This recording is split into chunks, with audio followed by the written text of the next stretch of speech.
নতুন নিয়মে ব্রাউজিং ডাটাগুলো কিভাবে ডিলিট করবেন। আর এই ব্রাউজিং ডাটা যদি ডিলিট না করেন তাহলে কিন্তু আপনার ফোন হ্যাং হবে, ল্যাগ করবে, গরম হবে।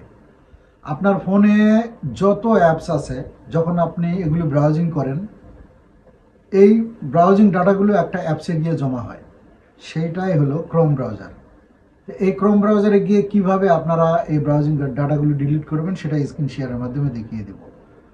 তো তার আগে সবার কাছে অনুরোধ থাকবে, যদি আপনি আমার প্রোফাইলে নতুন হয়ে থাকেন অবশ্যই ফলো করে টাইমলাইনে শেয়ার করে দিয়ে রাখবেন, অন্য বন্ধুদেরকে দেখার সুযোগ করে দিবেন। চলুন কথা না বেরিয়ে শুরু করা যাক। তার জন্য সর্বপ্রথমে আপনার ফোনের ক্রোম ব্রাউজারে প্রবেশ করবেন।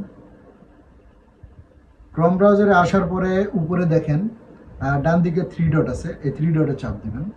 তারপরে চলে যাবেন হলো সেটিংয়ে। সেটিংয়ে আসার পরে স্ক্রল করে উপরের দিকে উঠবেন। উপরের দিকে ওঠার পরে দেখেন এখানে লেখা আছে সাইট সেটিং, এখানে প্রবেশ করবেন।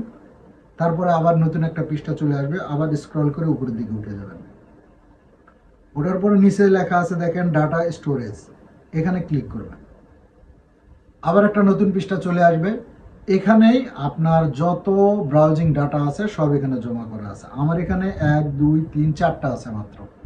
আমি প্রতিদিন এই ব্রাউজিং ডাটাগুলো ডিলিট করি, এই কারণে আমার এখানে কম আছে। আপনাদের অনেক থাকতে পারে। তো আপনারা কি করবেন, এই যে নিচে লেখা আছে ডিলিট অল ডাটা, এখানে চাপ দিলে ডান দিকে লেখা আছে দেখেন ডিলিট, এই ডিলিট বাটনে আপনারা চাপ দিবেন, আপনাদের সকল ব্রাউজিং ডাটাগুলো ডিলিট হয়ে যাবে। তো আশা করি ভিডিওটি আপনাদের অবশ্যই ভালো লেগেছে। যদি ভালো লেগে থাকে অবশ্যই শেয়ার করে অন্য বন্ধুদেরকে দেখার সুযোগ করে দিন।